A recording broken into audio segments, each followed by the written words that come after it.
नमस्कार, मैं हूं नीलू और करहल सीट पर लगातार घमासान जारी है। एक ओर समाजवादी पार्टी के संस्थापक मुलायम सिंह के बेटे अखिलेश यादव ताल ठोक रहे हैं, तो वहीं दूसरी ओर बीजेपी की ओर से मुलायम के शिष्य और केंद्रीय मंत्री एसपी सिंह बघेल अखिलेश को ललकार रहे हैं। अब सवाल है कि मुलायम का आशीर्वाद बेटे को मिलेगा या फिर शिष्य को। देखिए जरा ये रिपोर्ट।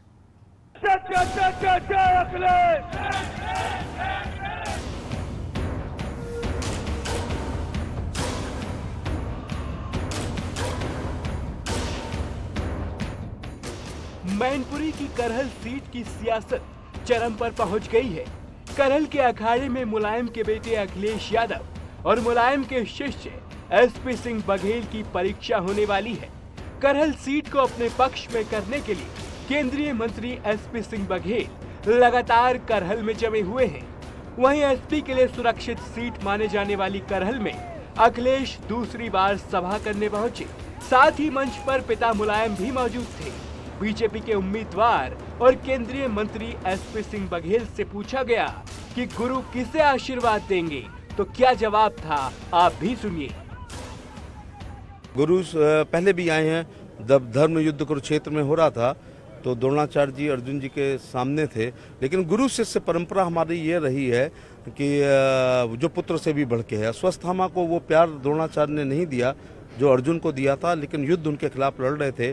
तो गुरु शिष्य परंपरा रही है कि कृपाचार्य, द्रोणाचार्य और भीष्म पितामह यद्यपि नमक खा रहे थे तो कौरवों की से लड़े थे, लेकिन अर्जुन की जीत की कामना की है और अर्जुन जीते भी। केवल चुनाव में अखिलेश को हार दिखती हो रही है, तो खराब स्वास्थ्य के बावजूद उन्होंने नेताजी को याद किया है।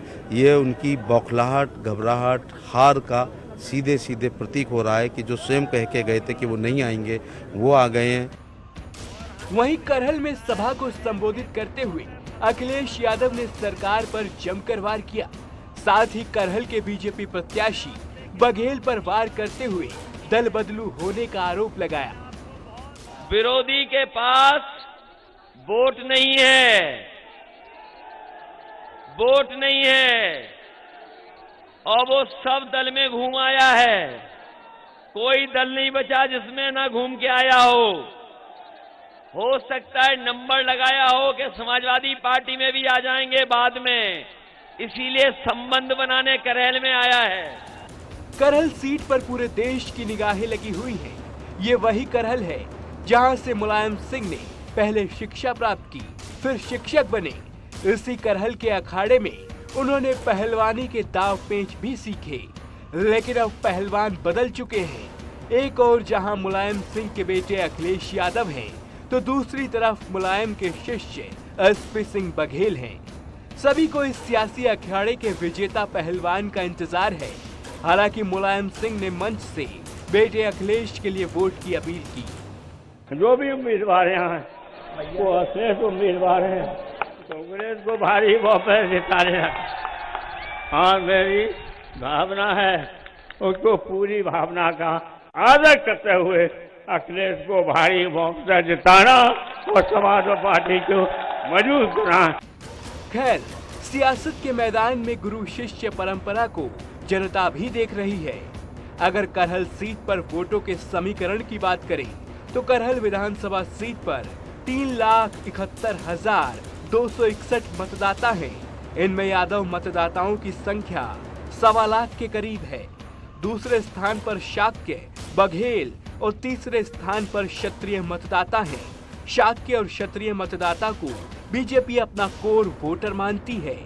बघेल प्रत्याशी होने से 30,000 बघेल मतदाताओं पर बीजेपी की पकड़ बढ़ गई है। अब 20 फरवरी को जनता तय कर देगी कि बेटे में दम है या शिष्य में। Bureau report, news 18।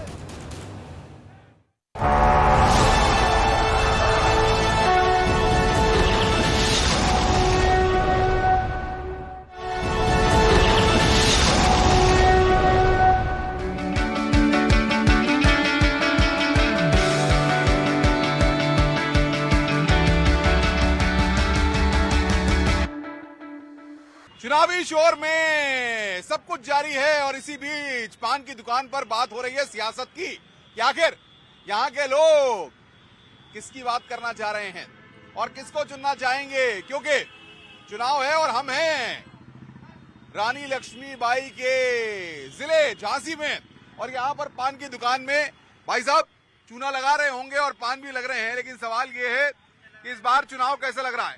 बड़ा अच्छा लग रहा है चुनाव। और चुनाव में ये जो मुद्दे हों विकास का, वैसे किसी जातवाद से नहीं है। आप जो पढ़ा लिखा व्यक्ति है वो विकास की तरफ जाएगा। जो काम दिख रहा है सरकार का, जो सरकार काम करेगी, पढ़ा लिखा और पब्लिक का रुझाव वहीं होगा। यहाँ आप पिछले 5 सालों में जो 50 सालों में नहीं हुआ है वो यहाँ 5 सालों में हुआ है। मुद्दा क्या लग रहा है झांसी में इस बार क्या, और नेताजी कैसे होने चाहिए? नेताजी अच्छे होने चाहिए, कम से कम कुछ करें इधर झांसी में है, झांसी में करें। अखिलेश की सरकार आने चाहिए बस। अच्छा अच्छा, काम क्या होना चाहिए ये बताओ? काम होने चाहिए बढ़िया, गरीबी हटाओ, महंगाई बहुत हो गई है हर चीज में। तेल पहुंच गया 200 रुपए, हर चीज महंगी है। महंगाई भैया, तुम युवा हो, क्या रोजगार क्या जब ठीक ठाक चल रहा है? कुछ ठीक ठाक नहीं चल रहा है, महंगाई चरम सीमा में पहुंच रही है। तेल पेट्रोल सब महंगा हो चुका है, आम आदमी भूखा मर रहा है। हम तो चाह रहे हैं कि इस उत्तर प्रदेश के अंदर दोबारा अखिलेश की सरकार आना चाहिए। नेता मुद्दा क्या है? मुद्दा ये है कि योगी जी की सरकार में भ्रष्टाचार बहुत हो रहा है, हिंदू मुस्लिम को ज्यादा ही हो रहा है, और जो कुछ काम हमारे थे वो सब अखिलेश यादव कर चुके हैं, लेकिन योगी जी तो सिर्फ फीता काटने का काम कर रहे हैं। क्या भैया, नेताजी कैसा झांसी कैसा चाहिए, क्या झांसी में होना चाहिए ये बता दो? सर्वप्रथम तो झांसी तो जो सीट है शिक्षा और रोजगार पे डिपेंड होना चाहिए। जो भी सरकार बने शिक्षा और रोजगार को अगर बेहतर करेगी तो हमारे देश की उन्नति होगी, और देश की उन्नति अगर जिले बाई जिले एक एक सीट पे उन्नति होगी तभी हमारा देश और प्रदेश की उन्नति हो पाएगी। शिक्षा और रोजगार अगर नहीं होगा तो उन्नति किस प्रकार से होगी? देखिए पिछले जो एनटीपीसी का एग्जाम रहा है उसको इतने सालों से डिले करने के बाद और उसमें घोटाला किया। दूसरा, अगर हम 69,000 शिक्षक भर्ती की बात करते हैं, ओबीसी जनरल वगैरह जो भी रहा है मुद्दा, इसमें घोटाला किया। इसी तरह 68,500 में कॉपियां जलाई गई, मतलब शिक्षकों के ऊपर भी। तो इस तरीके का है, और जो भी सरकारें घोषणा कर रही हैं, एक जो हमारे अखिलेश जी माननीय जो समाजवादी पार्टी के राष्ट्रीय अध्यक्ष, उन्होंने एक बहुत बेहतरीन घोषणा की। चलिए ये सब बातें बता रहे हैं आप, क्या झांसी में भाई साहब क्या होना चाहिए विकास के लिए? विकास के लिए योगी को आना चाहिए। अच्छा, हाँ, क्या काम होने चाहिए? काम क्या होने चाहिए? बहुत काम हो रहा है, सब काम करवा रहा है वो। काम गिना कोई योगी जी काम योगी जी के देख रहे हैं, अब सबको राशन मिल रहा, फ्री सेवा हो रही बढ़िया। तो राशन कब से कोई गुंडागर्दी नहीं है, बढ़िया काम चल रहा है, फर्स्ट क्लास। राशन तो अभी 3 महीने से मिल रहा है। भाई साहब आगे आइए, बताइए झांसी में क्या होना चाहिए, विकास के लिए क्या होना चाहिए? वाले हैं तो राशन मिल रहा है। विकास तो हुआ है बढ़िया, विकास हो रही है पूरे में। बीजेपी सरकार में विकास बढ़िया हुआ है। क्या लगता है और क्या होना चाहिए? और थोड़ा सा लोग बागों को रोजगारों के लिए, और थोड़ा सा फैक्ट्री वगैरह। अच्छा, पान खाते हैं आप? नहीं खाते हैं? गुटखा खाते हैं, पान नहीं खाते हैं। अच्छा, पान अगर खाएंगे और मान लीजिए आपको कहा जाए आप विधायक बन गए तो कैसे आप वोट मांगेंगे, जरा बताइए जरा, वोट कैसे मांगेंगे? अरे हंसिए मत, बता दीजिए एक बार। अरे बताइए ना, क्या हाथ कैसे, हाथ जोड़ेंगे नहीं जोड़ेंगे, ऐसे हाथ बांध के? यूपी वालों का ये तो है ही भाई। मान लीजिए आपको विधायक का टिकट मिल गया, अब आप कैमरे पे कैसे वोट मांगेंगे, जरा बताइए ना। भाई और बहनों, हाँ मैं आपकी तरक्की के लिए हाँ, जो कहोगे वो दे दूंगा। अच्छा ऐसे कहोगे? ऐसे? हाँ, चुनाव में हो ही रहा है। हाँ, क्या हो रहा है? बिजली फ्री, पानी फ्री, नौकरियां free, scooty free, laptop free. भैया ये आपको अगर मान लो मैं नेता बना दिया जाए, कैसे वोट मांगोगे? वोट मांगने का मेन मुद्दा होना चाहिए कि हम जनता के लिए क्या करेंगे। नहीं, कैसे मांगोगे? हाथ जोड़ के मांगो, कैसे मांगोगे वोट? जनता के बीच जाओगे तो भैया हम आप सभी से निवेदन करते हैं कि हमारी पार्टी को जिताइए, आप हमें अमूल्य मत देकर विजय, भारी से भारी मतों पर से विजय बनाइए, हम आप सभी का विकास करेंगे। चलिए ये देखिए नेताजी हैं, नए नेता झांसी में लॉन्च हुए हैं, अब ये कहर ढा देंगे, ये भरोसा आपको करना है, इन पे करेंगे कि नहीं करेंगे? भाई साहब पान वान खाते हैं ना? नहीं, हम पान नहीं खाते हैं। अच्छा, ये पान में चूना लगता है, ये तो पता ही होगा। हाँ, चूना बराबर लगता है। क्या ये नेता भी जनता को चूना लगाते हैं? अरे सरकारें चूना लगा रही है जनता को भाई। लगा रही है? बिल्कुल लगा रही है। अच्छा, क्या लग रहा है आपको? आप ये समझ लीजिए, मैं समझता हूँ कि अब चुनाव होना चाहिए रोजगार पे, किसान पे, और लोगों की गरीबी और महंगाई पे। आज महंगाई चरम स्तर पर है, बेरोजगार दर दर भटक रहे हैं। बेरोजगार जो लड़के पढ़े लिखे हैं वो पॉलिश करने को मजबूर हो गए और भीख मांगने को मजबूर हो गए। आप ये बताइए, मान लीजिए आप पान खा लिया आपने, मान लीजिए मीठा पान खा लिया आपने, और उसके बाद अगर आपसे कहा जाए वोट मांगने हैं जनता के बीच जाके, तो कैसे अब बात कैसे करेंगे? कैमरा बोलिए जरा। जनता से यही पान खा के पान नहीं खाता मैं। अरे मान लीजिए खा लिया आपने, तो जनता से यही कहूंगा, ऐसे हाथ वाथ जोड़ेंगे वोट मांगते नहीं बोलेंगे? नहीं हाथ नहीं, हाथ जोड़ने वाले तो ड्रामेबाजी है। अच्छा ड्रामेबाजी। आप तो सीधा सीधा वोट मांगी जनता से, जनता की बात करिए कि जो सरकार है उनको बदलना है और नई सरकार लाना है। तो देखिए साहब, ये पान की दुकान है और पान की दुकान पर सियासत की बात। चाचा देखिए, चूना ऊना लगा रहे हो? लगवाने हैं आपको लगवाने। अरे हमको क्यों लगवाना? और का बोले भी लगवाने हो बड़ा। चाचा बता रहे हैं, ये देखिए पान के पत्ते रखे हुए हैं और ये पान की दुकान से सियासत की बात है। चुनावी माहौल पूरी तरह से झांसी में बना हुआ है। 4 विधानसभा की सीटें हैं और इन चारों सीटों पर दिलचस्प मुकाबला इस बार 2022 के दंगल में देखने को मिल रहा है। कैमरामैन विपिन राय के साथ अनुपम मिश्रा, न्यूज 18 झांसी।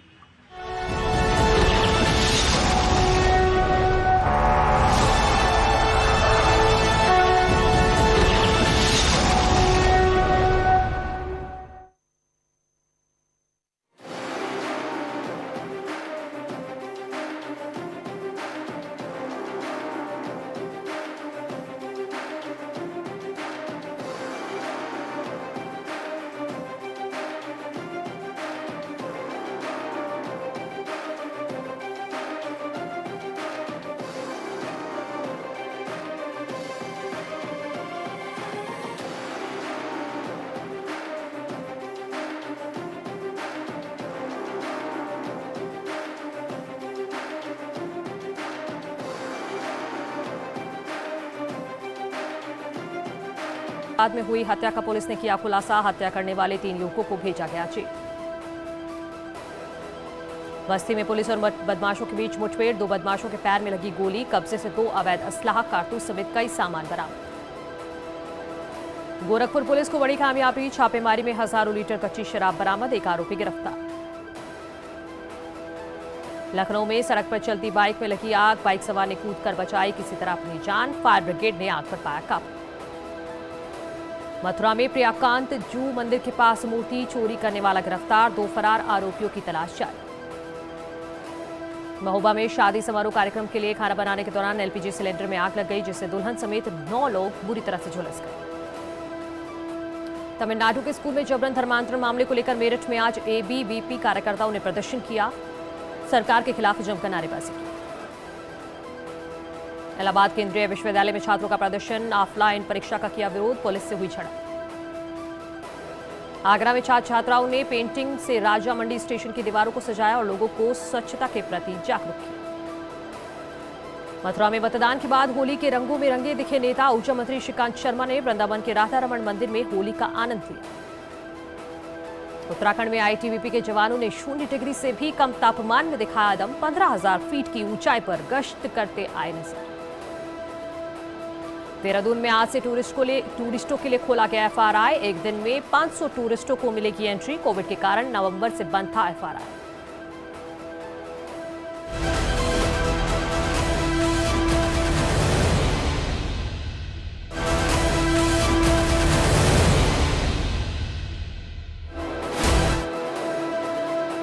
फतेहपुर में पीएम मोदी ने जनसभा को किया संबोधित। कहा 10 मार्च को होगी विजय रैली। पीएम ने कहा दोनों चरणों में मिला जन समर्थन। बोले सारे विवाद एक तरफ, राष्ट्रवाद एक तरफ। पीएम ने कहा परिवारवादी लोगों ने कोरोना वैक्सीन को बीजेपी की बताया और सरकार ने हर व्यक्ति को सुरक्षा कवच दिया। फतेहपुर में बोले पीएम मोदी कोरोना काल के दौरान यही चिंता रहती थी कि कोई भूखा ना सोए। जालौन में सीएम योगी ने कहा बीजेपी सरकार में हर बेटी को मिली सुरक्षा। पिछली सरकारों में बेटियां सुरक्षित नहीं थी। सीएम योगी ने इस मौके पर कहा कि अब हर घर पर मिल रहा साफ पानी। बुंदेलखंड में सूखे की समस्या दूर हुई। पिछली सरकारों में भूमाफिया हावी था। बीजेपी के लिए जनता ही परिवार, अब यूपी माफिया मुक्त। इससे पहले झांसी में सीएम योगी का प्रहार। विपक्ष पर लगाया अवसरवादी होने का आरोप। कोरोना संकट में एसपी, बीएसपी, कांग्रेस सभी गायब थे। कहा एसपी सरकार होती तो वैक्सीन बनती भी नहीं। सीएम योगी का कांग्रेस पर आरोप। कहा संकट में भाई बहन की जोड़ी गायब रहती है। डबल इंजन सरकार ने गरीबों को डबल राशन दिया। सीएम योगी ने कहा बीजेपी सरकार में हर घर हर खेत तक पानी पहुंचाने का काम हुआ। डबल इंजन की सरकार में तेजी से हो रहा विकास। बिना भेदभाव सभी को विकास योजनाओं का लाभ दिया। शुक्रवार को मैनपुरी के करहल में जनसभा करेंगे सीएम योगी। करहल में एसपी अध्यक्ष अखिलेश यादव चुनावी मैदान में हैं।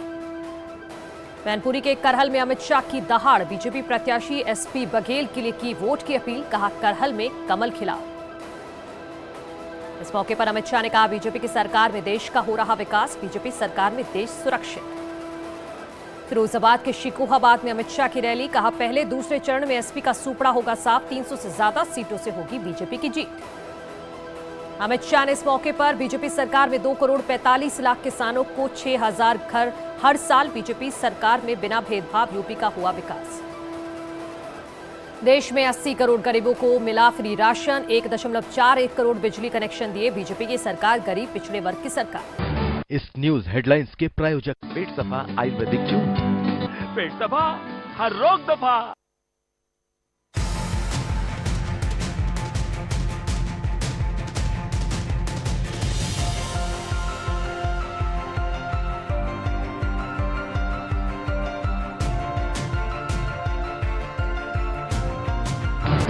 इस न्यूज हेडलाइंस के प्रायोजक पेट सफा आयुर्वेदिक जूस, पेट सफा हर रोग दफा।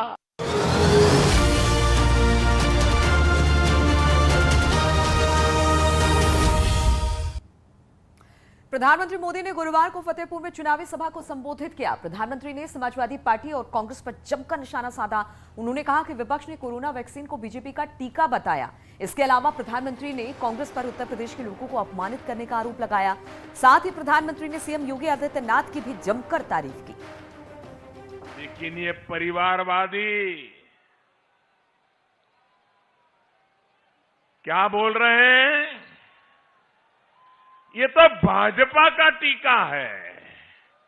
भाइयों बहनों, आपको जब टीका लगाया तो किसी ने कहा था कि भाजपा का टीका है? अरे तो कोरोना से बचने का टीका है। जब यूपी के लोगों ने इनकी बात अनसुनी कर दी, और कभी कभी तो मुझे लगता है कि टीके से 2 लोग डरते हैं। टीके से 2 लोग डरते हैं, एक कोरोना वायरस और दूसरे ये टीका विरोधी लोग। एक छोटी सी सोच से यूपी जैसा बड़ा प्रदेश, इतनी बड़ी जनसंख्या वाला प्रदेश नहीं चलाया जा सकता है। यही वजह है कि फिर एक बार यूपी कह रहा है, आएगी तो भाजपा ही, आएगी तो भाजपा ही, आएंगे तो योगी ही। गौर परिवारवादियों की लिस्ट में कुछ नाम ऐसे भी हैं जिन्होंने दशकों तक देश में और यूपी में सरकारें चलाई है, लेकिन आप लोगों ने जब से उन्हें यहां से बेदखल किया है, इन लोगों की यूपी के प्रति नफरत दिनों दिन बढ़ती जा रही है। इन परिवारवादियों के मुख्यमंत्री ने यूपी के लोगों का अपमान किया तो गांधी परिवार तालियां बजाता रहा, और आज ये लोग यूपी के लोगों से आकर वोट मांग रहे हैं। आपको इन परिवारवादियों से भी बचकर रहना है। और सफलता पाने के लिए कोई उम्र नहीं होती है, इसे मेहनत और लगन से किसी भी उम्र में हासिल किया जा सकता है।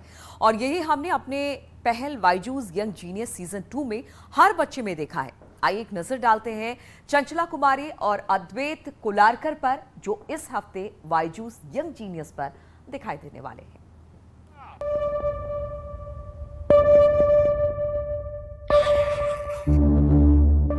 मैं हूँ चंचला कुमारी, हथवाल, रांची, झारखंड से। मुझे लगता है मैंने रेसलिंग को नहीं चुना, रेसलिंग ने मुझे चुना है, और अब रेसलिंग ही मेरा जुनून है।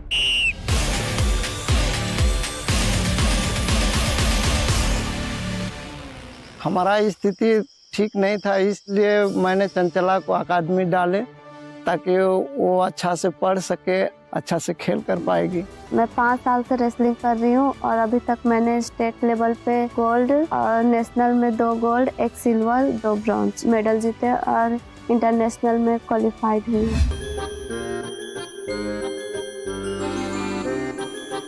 I think life is full of colors. I I fill mine with my favorite one. My name is Advait Kolarkar and I am an abstract artist. Abstract art is something where you can paint with anything.